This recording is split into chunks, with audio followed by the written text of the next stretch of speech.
15,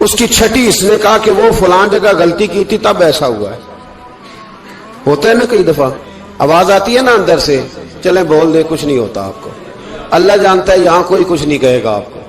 اور ہماری تو ویڈیو بھی نہیں گھومتی، یعنی خبر بھی نہیں ہو کہ کس نے ہاں کر دی کس نے نہ کر دی. آپ بغیر ٹینشن کے بات چیت کریں، آج کچھ نہیں ہوتا ہے انشاءاللہ تعالی. آتی ہے اندر سے آواز. میں آپ سے اس لیے ان چیزوں کی تصدیق کراتا ہوں کہ باقیوں کو بھی آتی ہے کہ نہیں، اس لیے تصدیق. کبھی کوئی کسی جگہ انسان پریشان ہوتا ہے تو محسوس کرتا ہے کہ وہاں مجھ سے ہوتا ہے نا جی. جس کو یہ نصیب ہو جائے بڑا خوش نصیب آدمی ہے. حضرت مولا علی فرماتے ہیں اگر تجھے دنیا میں سزا مل گئی تو بچ گیا ہے، سمجھ پھر اللہ کرم کرے گا، آخرت میں سزا نہیں دے گا. اور یہ یاد رکھ لے، وما اصابکم من مصیبت فبما کسبت ایدیکم ویعفو عن کثیر. اللہ فرماتا ہے دنیا میں تجھے جو بھی تکلیف پہنچتی ہے وہ تیرے ہاتھوں کے کرتوتوں کی وجہ سے پہنچتی. ویعفو عن کثیر، فرمایا کثیر گناہ تو میں ویسے ہی معاف کر دیتا ہوں. یہ جو تیری زندگی میں دکھ ہے نا، یہ بھی میری قلیل سزائیں ہیں.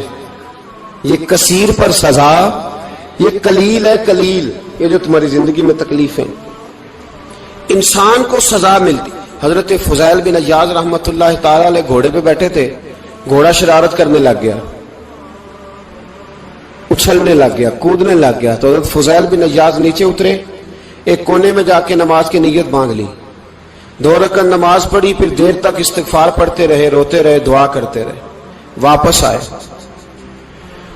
خادم عرض کرنے لگے حضور سمجھ نہیں آئی، گھوڑے نے تھوڑی سی شرارت کی، وہ بدکا ہے، آپ نے اس کو چھوڑا ہے اور چھوڑ کر کے آپ نماز میں لگ گئے. تو حضرت فضیل بن عیاض فرمانے لگے جب بندہ اللہ کی نافرمانی کرتا ہے نا تو جو چیزیں اس کی فرما بردار ہوتی ہیں وہ اس کی نافرمانی کرنے لگ جاتی. تو مجھے محسوس ہوا تھا کہ میں نے کہیں اللہ کی نافرمانی کی ہے، اس لیے ایسا ہوا ہے کہ میرے گھوڑے نے میری، تو میں توبہ کرنے لگا ہوں. اور اب دیکھتا ہوں بیٹھ کے بھلا کیا ہوتا ہے. میں نے سچی توبہ، حالانکہ مجھے یاد نہیں کہ میں کہاں بولا، پر کھری اور سچی توبہ کی. دوبارہ گھوڑے پہ بیٹھے تو گھوڑا بالکل صحیح ہو کے ساتھ چلنے لگ گیا.